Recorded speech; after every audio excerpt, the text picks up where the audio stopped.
Hello, bonjour ou bonsoir à toi, selon l'heure à laquelle tu nous suis, et un bonsoir spécial aussi à toi qui nous suis sur les réseaux sociaux. Merci de nous suivre, ceux qui nous suivent sur Nyota Télévision et sur la chaîne 348 sur Canal+. Mon nom est Ariane Kisanga et j'aime la présence de Dieu. Avant qu'on continue aujourd'hui, je te posais la question, as-tu créé de l'espace pour Dieu? Créer de l'espace pour Dieu, c'est juste lui donner la place la plus importante de ta vie. Donc ça veut dire aussi arrêter un moment pour écouter, pour entendre ce que lui, il a à te dire.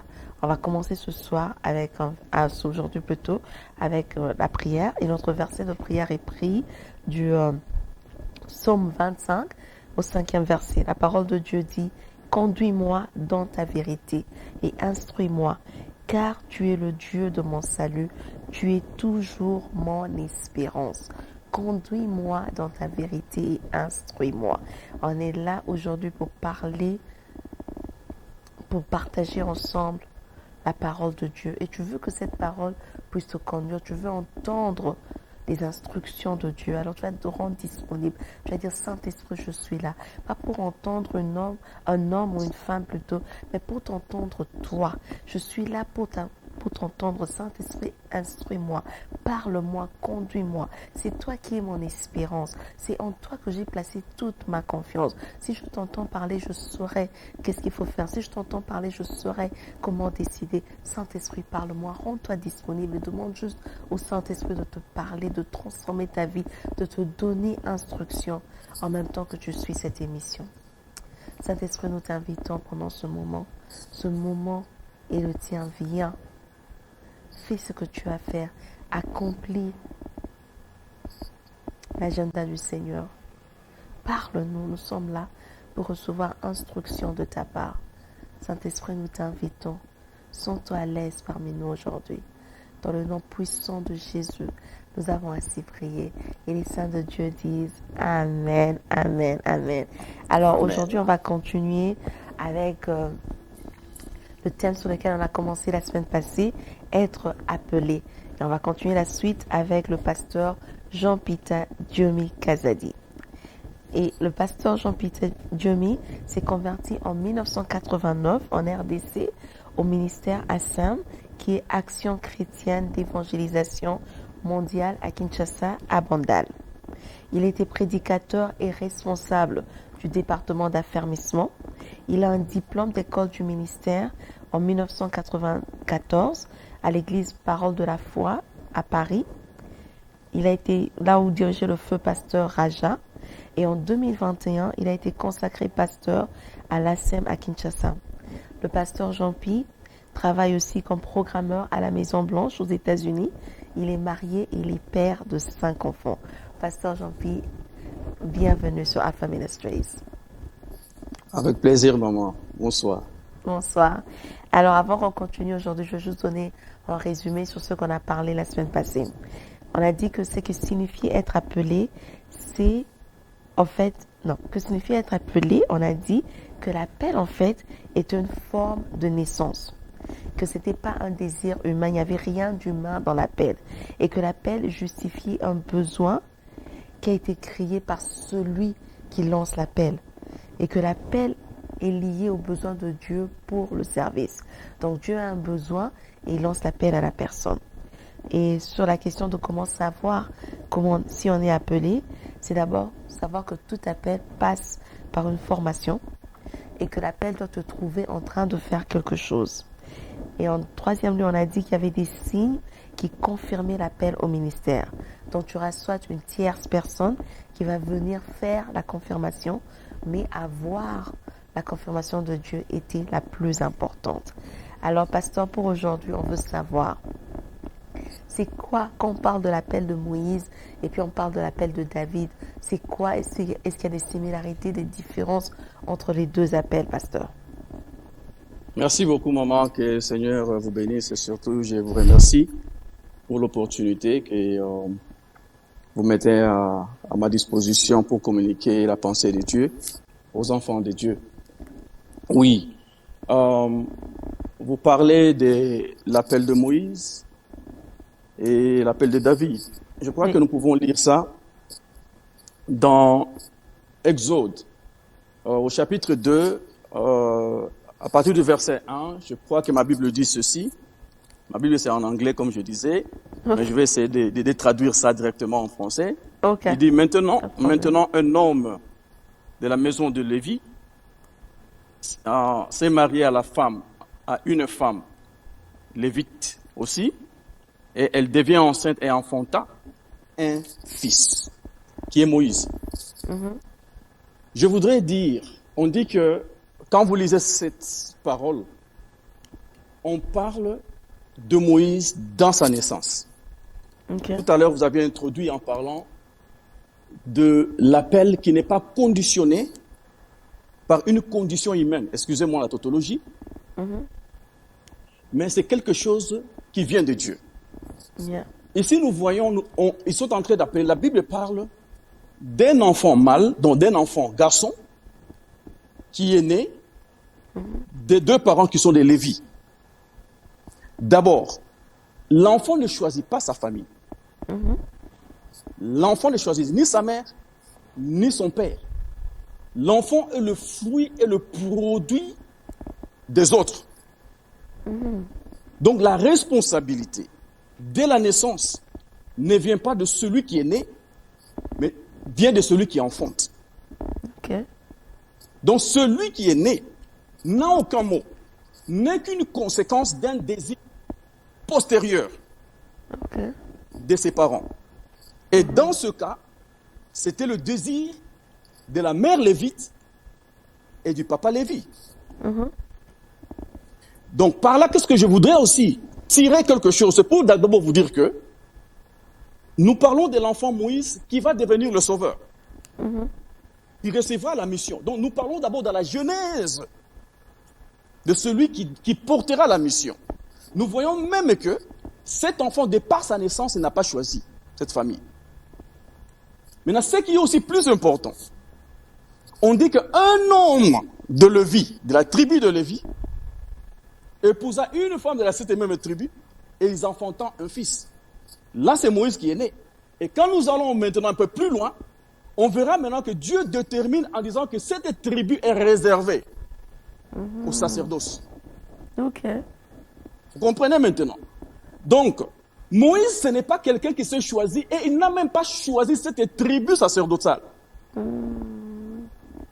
Donc, il est né de la nation des enfants de Dieu, mais dans la nation divine, il y a une tribu consacrée. Et vous verrez que Dieu dit pour la tribu de Lévi, il dit, ça c'est moi, ils prendront ma part.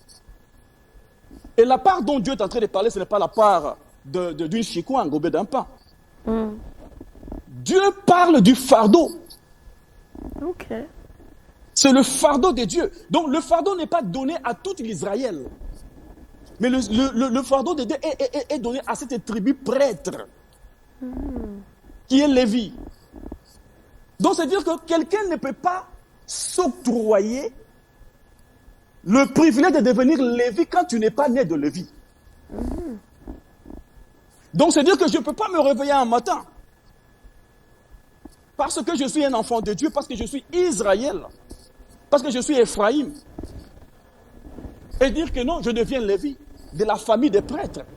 Non, le sacerdoce se conjugue, dans ce temps-là, ça se conjuguait au nom du Père et du Fils. Je ne parle pas du nom du Père, du Fils et du Saint-Esprit, mais je parle du nom du Père et du Fils. Donc cela signifie que ça se transmettait dans la tribu, dans une certaine tribu que Dieu lui-même avait déjà choisie. Et vous verrez que plus tard, Dieu dira, j'ai mis à part cette tribu de Lévi pour le sacerdoce. Donc ça, c'est l'introduction de la naissance. Donc c'est pour juste vous dire d'abord que on ne peut pas. Donc c'est dire que le ministère, l'appel au ministère, dans la conception naturelle, c'est l'appel d'un enfant dans une famille qui ne choisit pas cette famille et qui ne vient pas. Il n'est que la conséquence du désir des parents. Et le parent ici, c'est Dieu. Ok. Donc celui qui devient pasteur, ce n'est pas puisqu'il est dans la maison de Dieu. Il n'est pas puisqu'il est dans la famille de Dieu que cette personne s'octroie le privilège de devenir. Non, on le devient parce que le parent qui est Dieu le choisit et il vous a mis, et vous êtes né de cette tribu-là. Vous comprenez pourquoi est-ce que il y a une certaine... les gens se disputent en disant que mais la tribu c'était charnel. Mais n'oubliez pas que la Bible déclare, et cela est vrai, que l'Ancien Testament c'était l'ombre des choses à venir. Ok. Donc toutes les choses qui s'est passées dans l'Ancien Testament, c'était pas que ces choses-là qui s'est passées, ça ne s'est passé pas. Regardez le sacrifice. Le sacrifice a été perfectionné parce que avant c'était le sacrifice des animaux. Mais Jésus-Christ a perfectionné le sacrifice par un être humain. Le sacrifice du sang, le sang faisait l'expiation du péché. Et Jésus-Christ a donné son sang pour expier les péchés aujourd'hui. Donc c'est dire que l'ombre des choses, donc c'est dire que l'image des choses qui s'est passées dans l'ancien temps, dans l'Ancien Testament, c'était que l'ombre de la perfection qui viendra dans le Nouveau Testament. Donc c'est dire que cette tribu de Lévi existe encore aujourd'hui. Personne ne pouvait s'octroyer cette tribu, l'appartenance à cette tribu-là par lui-même. Non, ça s'est transmetté de père en fils et par le choix de Dieu. Donc aujourd'hui aussi, quelqu'un de la famille de Dieu, un chrétien qui se lève un matin, dire que non, moi je deviens pasteur, tu ne peux pas le devenir parce que c'est quelque chose qui est octroyé par Dieu. Mais maintenant, Moïse était né par un père, Lévi. Mais regardez maintenant dans la Bible, je voudrais même parler de ça dans le livre de Jean. Quand on parle de l'esprit, dans la naissance de Jésus, Jésus-Christ, quand vous lisez dans la Bible, la généalogie dans le livre de Matthieu, je ne vais pas lire ça, vous allez lire ça. Dans Matthieu 1, allez lire. Vous verrez la généalogie, on parle et on passe par David. Et jusqu'à son papa adoptif. Je l'appelle papa adoptif, excusez-moi le mot. Voilà. Donc, Jésus est né dans la maison de David. C'est pour ça qu'on l'appelle fils de David. Fils de David. Vous comprenez? Parce que papa Joseph, il était de la lignée de David. Et Dieu avait promis que dans cette famille, il y aura toujours un roi. Donc vous voyez même que dans le ministère, ça n'a jamais été quelque chose qui vient de quelqu'un. Même dans la naissance de Jésus lui-même, ça ne vient pas d'un homme. Ça ne vient pas de l'homme. Ça vient toujours. Donc, le ministère, la mission de Dieu. Écoutez, il y a un besoin des hommes et le besoin de Dieu. Le besoin de Dieu n'est porté que par Dieu lui-même. Et n'est constaté que par Dieu lui-même. Vous savez quand est-ce que le péché est entré sur la terre? Depuis le commencement, dans Genèse. Est-ce que depuis ce temps-là, il n'y avait pas besoin du salut? Si. Pourquoi est-ce que Dieu a attendu jusqu'à l'an 0 pour que Jésus soit né? Jésus pouvait être né 2 jours après le péché. Donc c'est dire que le besoin n'est pas fonction des hommes, mais c'est fonction de Dieu. C'est Dieu qui constate le temps et les circonstances d'accomplir sa volonté. Ce n'est pas toi, un homme. Tu te réveilles, moi tu dis que dans notre avenue ici, il n'y a pas d'église. Il faut que j'implante une église. Ça, c'est le besoin humain. Non. Ça vient de Dieu. Même quand Moïse vient. Écoutez ce que Dieu dit à Moïse dans le livre de Genèse 3. Il dit, j'ai entendu le cri de mon fils. Mais ce cri-là est venu quand? 400 ans après. Pourquoi est-ce que dans l'année 100, Dieu n'a pas vu le besoin là? Dans l'année 200, Dieu n'a pas vu le besoin. Dans l'année 300 ans, Dieu n'a pas vu le besoin. 400 ans après, Dieu vient maintenant, il se choisit quelqu'un et dit, voici le moment pour le faire. Donc cela signifie que ce n'est pas à nous de constater un besoin. C'est l'Éternel lui-même qui connaît son besoin. Et il choisit celui à qui il porte le besoin. Et celui à qui il le donne. C'est ça le ministère, la mission. Et quand Dieu donne la mission à quelqu'un, il détermine la mission. C'est ça l'appel de Moïse. Maintenant, je parle de Moïse. Vous voyez maintenant que Moïse est né dans la famille de Lévi. C'était pour vous dire que Moïse n'est pas devenu Moïse parce que Moïse l'a voulu. Moïse est né de la tribu des prêtres. Et son frère est né Aaron aussi. Vous verrez que Moïse a été aidé par Aaron. Tous se sont nés de Lévi. La prêtrise. Donc ce n'est pas quelque chose qui vient d'hasard. Par un choix humain. Mais non, pourquoi est-ce que Moïse ne l'a pas exercé au même moment? Peut-être que vous l'avez bien introduit. il fallait que Moïse grandisse. C'est ainsi qu'il est allé connaître la science de l'Égypte. Et vous verrez qu'à un certain moment donné, Moïse s'est levé lui-même, il a commencé à tuer quelqu'un pour défendre ses frères. Il n'a pas pu le faire. Et Moïse fuira. Et maintenant, pour que j'entre maintenant dans l'appel, le moment de l'appel est venu quand? On dit que Moïse, dans Genèse 3, Moïse servant était berger de son beau-père. Berger de son beau-père. Vous voyez comment est-ce que Dieu amène celui qui l'appelle. Jusqu'à ce moment-là, Moïse n'est pas encore conscient qu'il est un appelé. Vous comprenez? Frère ou sœur, même quand on sert dans l'église, si vous avez l'appel c'est quelque chose, c'est un secret de Dieu parce que Dieu vous protège. Dieu ne le révèle pas comme ça aussitôt. Non, Dieu ne le révèle pas comme ça. Et quand maintenant l'appel, il est là en train de servir son père, son beau-père. Et quand le moment est venu, on dit que l'ange est venu dans le feu.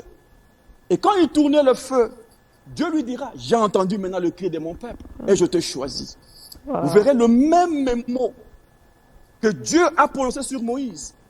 Dans le temps aussi de Saoul, Dieu dira le même mot. Quand il prévient à Samuel en disant à Samuel, demain à 7 heures, il y aura quelqu'un qui viendra. Écoutez, il dit à Samuel, Samuel c'est le prophète. Il parle avec Dieu à tout moment. Mais Dieu ne lui a jamais parlé de Saoul avant. C'est pour vous donner le caractère sacré du ministère de l'appel. Ça ne vient que de lui. Même ton pasteur ne peut pas faire de vous un pasteur. Il ne peut pas. Tout ce qu'il a à faire, c'est mettre l'huile sur votre tête. Un homme de Dieu ne fera pas de... Non, frère, moi je veux pas que toi tu es un pasteur. Il ne peut pas. Samuel ne savait pas. Dieu vient lui révéler.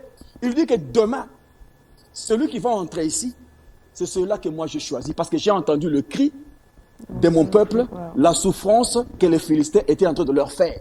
Et je l'ai établi afin qu'il soit le leader de mon peuple. Écoutez. Afin qu'il soit qui? Le leader de mon peuple. Vous voyez l'appel? Le ministère. Ce n'est pas de la blague. Ça vient de Dieu, maman. C'est quelque chose qui est sacré. C'est quelque chose qui vient de Dieu. Et quand Moïse commence à l'exercer, et vous allez voir, souvent les gens qui sont appelés, je vous donne le cas de Gédéon pour chuter. Gédéon dit à Dieu, je suis un faible, je suis né d'une famille pauvre. En Israël, il n'y a pas plus pauvre que nous. Dieu dit que tu es un vaillant soldat. Et vous verrez souvent, ces gens-là, naturellement, il y a une incapacité physique, il y a une incapacité intellectuelle. C'est pour ça même, vous verrez, dans l'apôtre Paul, il dira, regardez parmi vous, il n'y a pas plus grand. C'est pour confondre la sagesse des hommes et l'intelligence des intelligents. C'est pour vous dire que le ministère n'est jamais fonction de quelque chose des hommes. Jamais. Moi-même, que vous m'avez parlé tout à l'heure, vous m'avez présenté en disant que j'ai fait l'école du ministère. J'en ai fait 2. J'ai fait une école du ministère à Kinshasa pendant 2 ans, en 91. Et puis je suis parti en Europe, j'en ai fait en 95 à Paris. Mais je vais vous dire, à Kinshasa, j'ai fait 2 ans d'école du ministère. Quand je suis sorti, j'étais encore très jeune. Je sentais en moi rien d'un homme de Dieu en tant que pasteur, mais un enfant de Dieu. Mais je venais de l'école du ministère. Je suis allé à Paris. Je suis entré à l'école du ministère. On a fait 1 année de formation. Le jour où on nous donne le diplôme, je me dis, est-ce que moi, je suis vraiment un homme de Dieu? Je sentais rien. Absolument rien. Et vous allez comprendre. Maintenant, je vais aller pour... Vous m'avez parlé de David. Il y a Moïse. Bon, maintenant, qu'est-ce que Dieu dit de David? Quand le prophète entre dans la maison, vous voyez, même le prophète avait l'appréhension de dire que voici celui que Dieu a choisi. Mais ce n'était pas ça. Dieu voulait toujours nous donner un enseignement, nous qui vont vivre dans ce temps-ci. Que le sacerdoce, le ministère, n'est jamais fonction de la chair, du choix de la chair. C'est pour cela que ces choses-là sont écrites dans la Bible. Elles ne sont pas écrites comme une histoire, maman. C'est pour que ça nous serve à nous qui vivons aujourd'hui. Et maintenant, quand il entre, écoutez ce que dit Dieu à son serviteur. Parce que son serviteur n'a pas la capacité d'entrer dans le secret de Dieu pour connaître la vraie personne. Lui, il commençait seulement à voir, non, je vois que ce frère prie beaucoup. Hein. Lui, c'est un pasteur. Je vois que cette soeur aime beaucoup Dieu. Hein. Ah non, maman vraiment semble là. Donc, c'est une maman qui prie beaucoup. Yeah. Ah non, elle a vraiment l'évangélisation. Je vois que ce frère aime aller beaucoup dans les hôpitaux. Hein. Ah, il a l'amour des malades. Hein. Non, c'est un évangéliste. Non, ça n'a rien à voir. C'est ce que le prophète faisait dans la maison de la famille de David. Il regardait les fonctions des frères de David, parce qu'il y avait des militaires parmi eux, des gens formés pour le service militaire, la défense nationale à ce temps-là. Donc, c'est dire que nous avons aussi dans l'église des gens qui portent ce don-là. Il y a des frères qui prient au Taraté. Quand ils prient, mais tu as l'impression que c'est le feu qui sort. Mais ça ne fait pas de lui l'appelé de Dieu pour le ministère. Wow. Non. Et Samuel était dans cette confusion. Il dit, toi, non, c'est pas lui. Et à la fin, Dieu dit, retire-toi un peu. Parle à moi. Et maintenant, quand il reçoit maintenant de Dieu, il va maintenant poser la question, est-ce que c'est le seul enfant ici? On dit, non, il y a encore un qui est encore quoi? Il est berger. Saoul était berger. Moïse était berger. Dans l'église de son beau-père. Yeah. Saoul était berger. Dans l'église de son père. David était berger. Dans l'église de son père. Vous voyez la similitude? Yes. Voilà. Oui. Et à la fin, il dit, c'est l'homme, je conclus, il dit l'homme selon mon cœur. Parce que le cœur, personne, il n'y a aucun humain ne peut connaître le cœur. Wow. Il n'y a que Dieu. Donc le ministère, c'est un problème de cœur. Et c'est un problème de secret que personne ne peut découvrir si ce n'est que celui qui est l'auteur, qui est le parent. Wow. Merci beaucoup, pasteur Jean-Philippe. Donc, que ce soit l'appel de Moïse ou que ce soit l'appel de David, Moïse est né directement dans une famille qui avait déjà été consacrée par Dieu pour le ministère. David, il avait la promesse de tout, Dieu l'avait promis de tout le temps se rassurer qu'il y avait un roi qui venait de sa descendance, qui allait rester pour servir Dieu. Mais dans tous les deux cas, c'est question du cœur.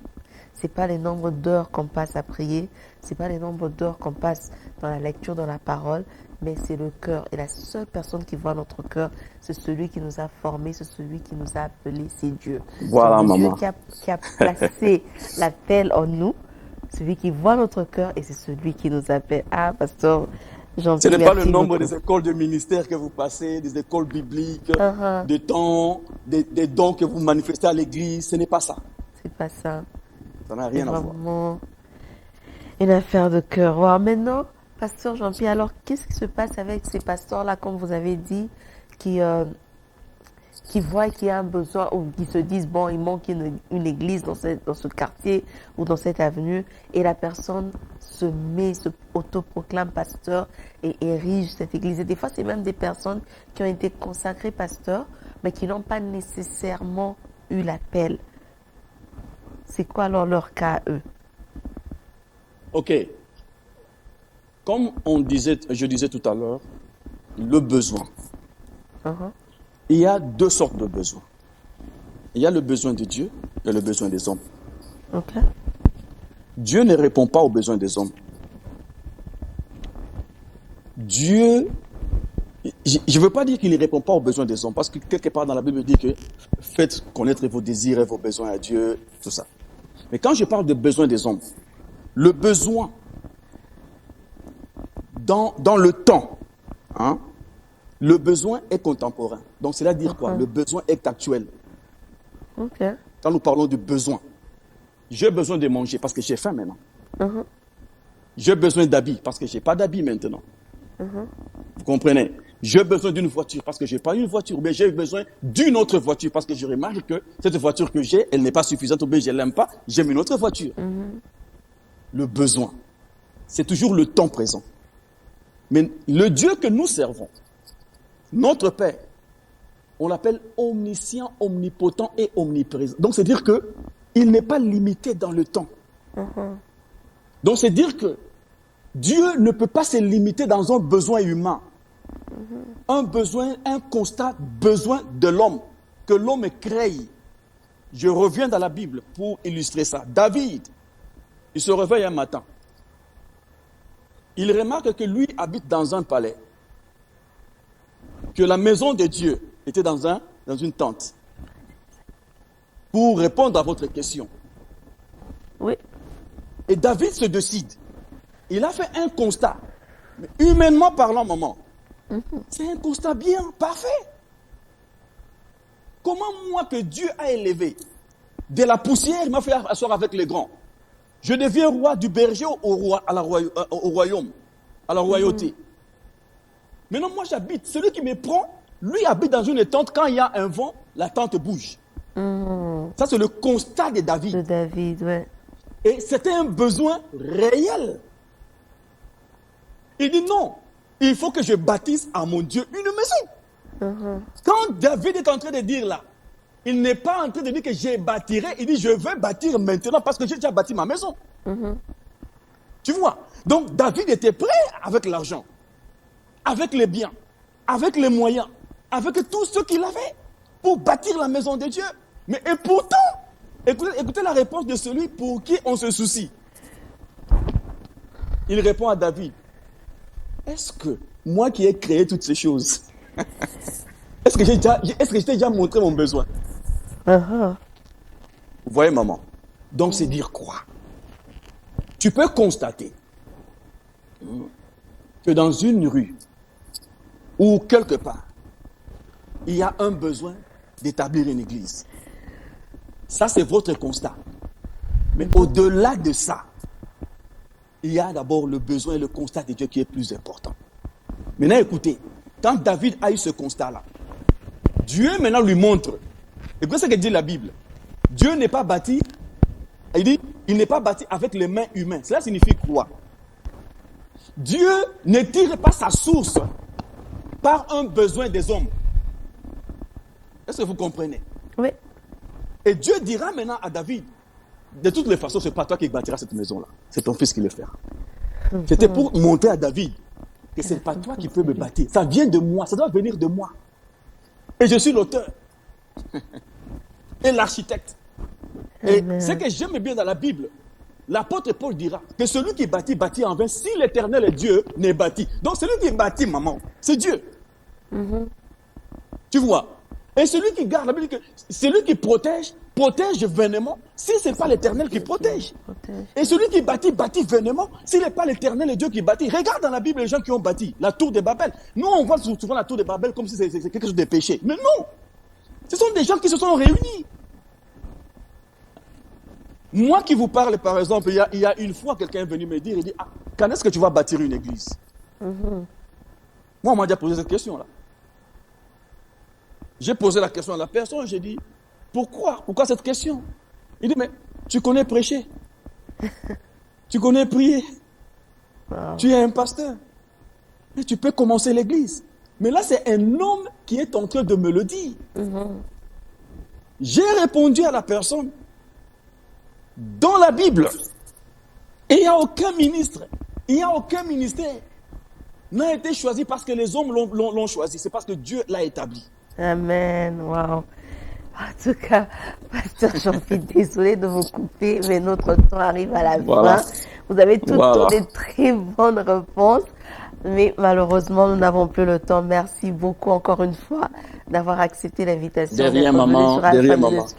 C'est la deuxième fois, mais c'est pas la dernière. On va faire plusieurs autres séries d'enseignements avec le pasteur Jean-Pierre. Vous allez voir avec moi qu'il a beaucoup à partager.